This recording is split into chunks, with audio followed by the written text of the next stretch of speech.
Good evening, and another video number 3 for the awesome group photography theme group. What I have here is an image from one of our members, Mor Gan, and she posted this earlier today with the question of how can you get rid of the chalkboard or the sign in the background and the pot and the various background distractions. As you can see, there's not a lot in the image to clone from. Cloning is usually what most people would do, but there just isn't much there to clone. So I did an edit for her that she liked, and when she asked how, I told her I would make a video. So Mor Gan, this video is for you.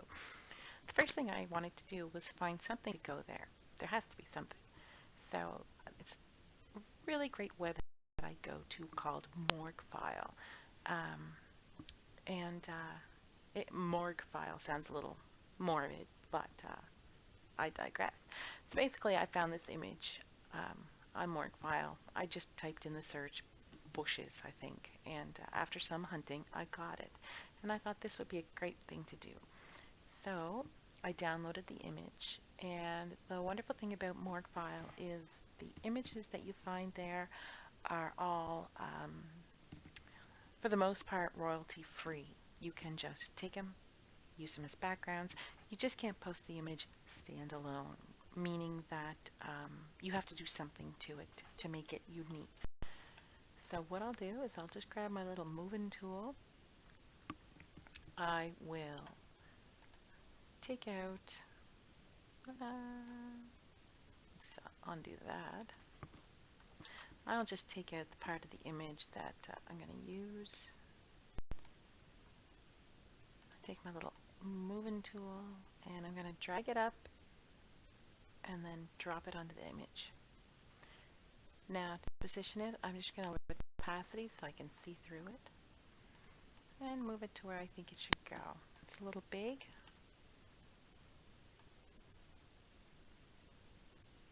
So I will drop that down in size. And the good thing about morgue file is when you take a picture there, you're pretty much always going to be getting a very large file. So it works really, really well. And I'll just decide where this is going to go. I think that probably is close to where I want it. Maybe a little lower. And I'll just move it right a bit. And then when you have the image where you want, just say OK.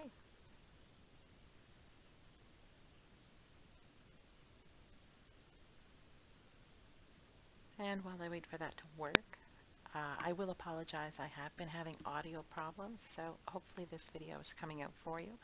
So now that I've got it there, I'm just going to pop the opacity back up to 100.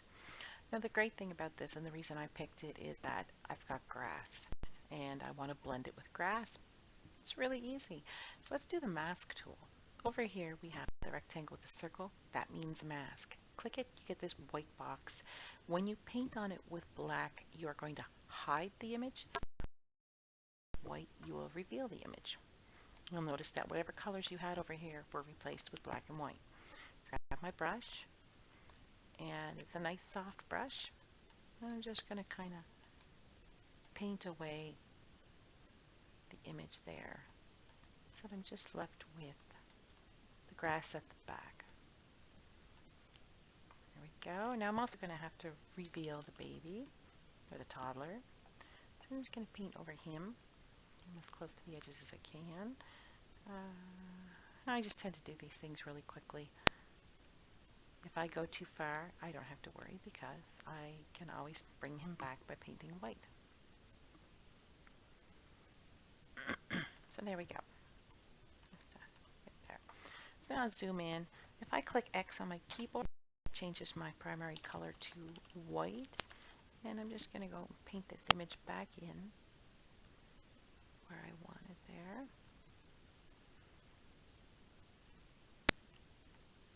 Just like so.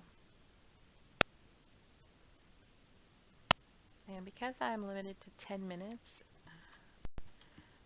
I don't have a lot of time to really get this as perfect as I normally would. It's something that you can just practice on your own. I will show just a quick tip of how to handle hair. Not so bad right there where the hair is nice and smooth, but then you get to the sides where it's not smooth. And if I were to go in with a smooth brush, it's not going to look very believable. So what I will do is right click. I'm going to pick a messy, jagged looking brush, something like that, and make it just a bit smaller.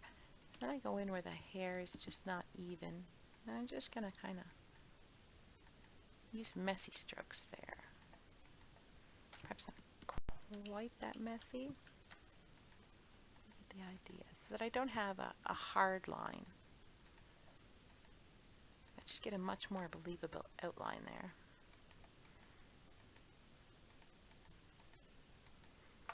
And it's something that you can kind of play with on your own when you don't have a 10-minute limit. There we go. So that's not horrible. So now I've been working on this white box. I'm just going to click over on my main layer here. I want to get rid of that sign. So for that, I'm just going to grab a clone tool and just grab some random foliage. And bring my opacity up to 100. And I'm just going to clone that in there. So now the sign is gone. Now one thing you have to look out for when you're doing this is your depth of field. As you can see, it drops off behind the child and it's out of focus there. But I've put in a perfectly focused background. That's not going to work. So I am going and blur that. Just get my menu and you can see it. So I'll go to filter, blur, Gaussian blur, and yes, Jan, I can hear you telling me that lens blur works so much better. But I tended to just go Gaussian because that's what I'm used to. So I'm just going to give that a bit of a blur, something that might match the depth of field that's already in the image. I'll click OK, and then I can go back to my mask tool here, my brush, and get my round brush back.